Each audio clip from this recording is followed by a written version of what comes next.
ಮಾನವರಿಗೆ ಪರಮಕ್ಕೆ ಸರ್ವಸಿದ್ಧಿ ಪ್ರದಾನ.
ಕಾರ್ಯದ ಭಾಳ ಬೆನ್ನುಗಳಲ್ಲಿ ಕೆಲಸ ತಂಡ ಮಾಡಿಬಿಟ್ಟು ತಂಡ ಕೆಲಸ ಮಾಡಿ ಪ್ರತಿನಿಧಿಯಾಗಿ ನಿಂತು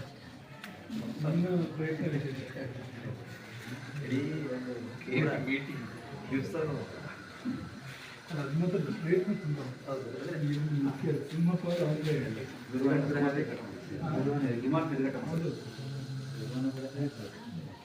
ಅದೇ ಕಾರ್ಯಕರ್ತ ಸಂಘಟನೆ ಮಾಡೋ ಕಾರ್ಯಕರ್ತ